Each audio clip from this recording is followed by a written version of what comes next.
Hey, what's up, everybody? We are back on a Friday here. We are going to continue our discussion with Dr. Veera Asher. She should be on in a second, hopefully. And we're going to be discussing this brain body voice systems, but now very specifically the systems. Like, what are the strategies? What's the method that we're going to use that we're calling step one? Oh, and here she is. Let me actually tag her or let her join in. Oh, yeah, we're going to be using some technology today to integrate that into our first step to kind of build up to what I teased last week with some of the Shohei Ohtani and Bubble Cheek. Oh, there we go.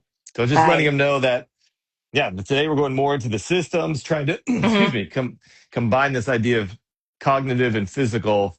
And then here we are. I think Matt, yours is cutting your head off if Uh-oh. because it's like two people. So Yep. look at me now. I'm the expert on lives. No, there we There we go. go. Hey, good to be here again. Yeah, this is second live Instagram. We're going to talk about the step one and actually take you through something, right, Matt? No, yeah. No, that's the goal of the day for sure. Oh, actually, let me just do this as well. All Okay. right. Getting the Okay, I technology. think I'm sharing on my says share video. You hit share video too to have it. Whoops. Oh, I see. Oh no. Okay. Good. You're good. Okay. Sorry about that. Okay. So where you want to start with on brain body voice, what topic are we addressing today? Well, so I just let them know that we're now going to start to discuss the systems itself. And then maybe if you want to talk about what we were just going over offline a little bit versus like evidence-based versus hard science, kind of start that conversation a little bit. Yeah, because so over the last 15 years, and even the doctoral research I did was more evidence-based.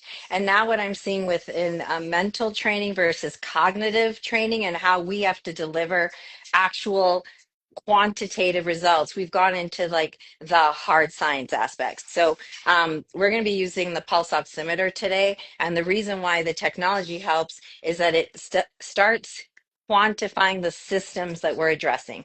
So the first one is sympathetic through the proprioceptive system, second parasympathetic vagus nerve, and the third one is oxygen response system. But before we can combine all three, we got to get the step one, which is for brain, body, voice, is that baseline. And we're just going to work on the inhale today of using a feeling of an inhale with the transverse abdominis muscle, but measuring a metric, which will just be the heart rate. We're using a pulse oximeter because we'll add the O2 later. But the heart rate right now, you're going to watch in real time what happens for you to effectively activate that brain body voice. Is that too much or is that helpful? No, yeah, I mean, some people have to go back and re-listen to that last 2 minutes, I think, if the information's new. So we're going to Okay. use essentially a like breath technique. We're only going to use the first step to influence, in this case, heart rate. But then what else about like say performance? And I mean, you could use this with really any type of movement skill then, right? Too, at the same time. This could be integrated with any Oh, physical okay. that's going to enhance cognitive. Okay. Oh, yeah. So thanks for, okay. So to put it in practical terms, so evidence-based usually is already integrated into a practical way, right? That's why it'd be evidence of a whole bunch of people that do stuff to see that something works. Now, the hard science is like why it works. But what's really cool, and Matt, we'll use the example of your sprinting course. You have your own entire innovative sprinting course, right?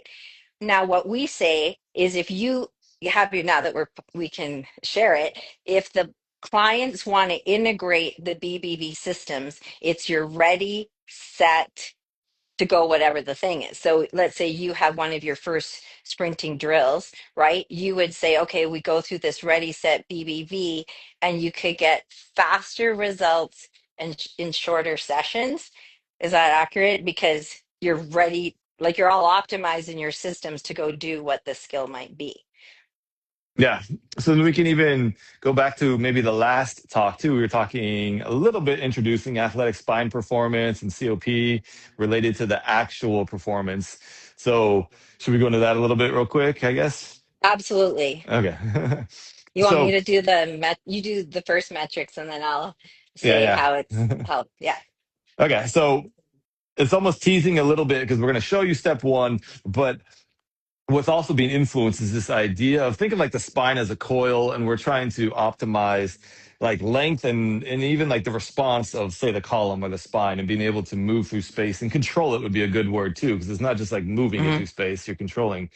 Um, so if you can optimize that, let's say, coil, the analogy of the spine, optimize another term that we're introducing, which is center of pressure, which would be more, again, like literally think of it like centerness, like you're ready to respond in different directions. You're under control more so as the whole system. If you can influence those before you go do something, the output's just going to be easier or greater once that's integrated. Right. And where it all ties in with the voice piece, why this is so new, is that the athletic spine performance, think of Valsalva maneuver, but it's an open airway, open glottis. The Mhm. second thing, the center of pressure, it literally is a rocket science. Okay. So it's center of mass over base of support. So whatever your foot, like whatever your position is, whether it's single leg, double leg, whatever, sitting, standing, it's going to be that. So the voice piece is integrated there by an open airway and consistently having that coil expanded on an inhale exhale. That's why again today we're just going to go through the inhale. Next week Mhm. we'll go through what you do on the exhale.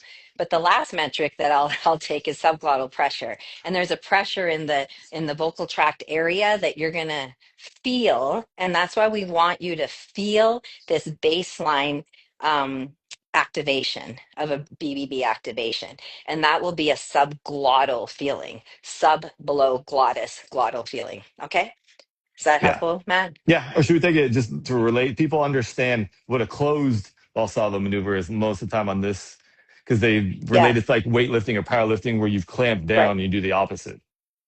And you essentially are holding your breath is what the industry teaches or taught for, let's say, maximal or explosive movements a lot of times. So this is the opposite, essentially. Uh, yeah, well, Well, it well, has the same effects, but you're not with the risk of high blood pressure, like of closing your glottis and like pumping up that blood pressure. So it's healthier and it keeps that spine mobile. But I think what you addressed before from a strength and conditioning standpoint, when we do the Valsalva, is to support the back, the lower back. hmm When we do subglottal, it'll go through the entire spine, so inclusive of cervical spine. hmm That's the main, that's the area that we want people to integrate into their performance. We have thoracic abdominal breathing, right? Pressures. We hmm haven't really heard subglottal pressure in like in sports and um strength and conditioning. hmm Yes, and singing and opera, I guess I can do that. Needs a optimal subglottal pressure. There you go. There you go. hmm Okay. So should we get into step one of this Yeah. process here for people, I guess? Yeah, we're ready. Yeah, let's talk Okay. about the pulse oximeter. Let's Okay. get it set up. hmm Hopefully, some folks have it. Oh, you know what? I just realized I don't know if this is gonna. Okay, Yeah, we can see you. hmm okay, good. Okay, so we have a pulse oximeter. We're gonna put it on right hand middle finger. A lot of folks put it on first finger, put it on middle finger. Press the little button, whatever it is, and most of them have the lower, when this particular one, the lower one's going to be heart rate. I'm at Yeah. 6,900 feet. So my O2 sats are 97 and 100 beats. Okay. So you just take a note of that. Okay. Just take a note of that. Just hmm stand both feet, pressure, like feel both your feet in the ground. And then hmm just watch those metrics and just take a breath in and then exhale. And watch what happens to the number at the heart rate number. Okay. Now, don't do hmm it too much, but do it one more time. Try not to do it three times, just one more time, just a slow inhale and exhale. And then just look at those numbers. Okay. hmm Now, hmm what I want you to do that you correlated a feeling of breathing in and out, that was both in and out. What I've noticed pretty much every single person in the last 2 days I've asked them to do that, they actually have their lips closed and breathe in through their nose. Yeah, I think I just did since you didn't give me any other directions. Yeah. hmm Yeah, so now, but to get, we're not really looking at a VO2 max yet, but we are looking for a full lung breath in. So you have to have soft lips, open soft lips, and Okay. breathe in. But now we're gonna, before you do that, the transverse abdominis, I'm just gonna do this because it is the size, it's oblique, it's not that front. You don't want that rectus abdominis.